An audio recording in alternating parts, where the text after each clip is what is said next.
A person lost his life after he was attacked by a rhino at Kaziranga. The incident occurred at the Halodibari Animal Corridor. The deceased has been identified as 56-year-old Bikram Lohar.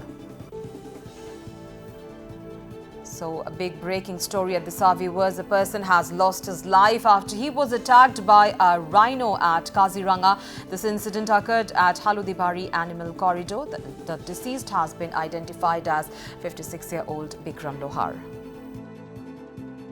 আমাৰ যোনটো Haldibari animal corridor area আছে তাৰে ৰাষ্ট্ৰীয় ঘাইপথত আজি এটা বৰ দুৰ্ভাগ্যজনক ঘটনা ঘটে হাতীখুলিৰ বিক্ৰম লোহাৰ নামৰ এজন ব্যক্তিক মাকপালি গড়ে এটেক কৰাৰ বিনিময়ত স্পটতে তেওঁ ডেথ হয় ইমিডিয়েটলি আমি বোকাখাট মেডিকেললৈ লৈ অনা হৈছিলে কিন্তু ইয়াত ডক্টৰে ব্লড ডেথ হিচাপে ঘোষণা কৰে বয়স অনুমানিক আমি যোনটো গম পাইছোঁ 56 হৈছে আঁতৰত আছিলে গাৰ্ড আহি পোৱালৈকে তেতিয়ালৈকে হেৰি হৈ গ'ল তাৰপিছত গাৰ্ডে ডাইভাৰ্ট কৰালৈকে মানুহজন ডেথ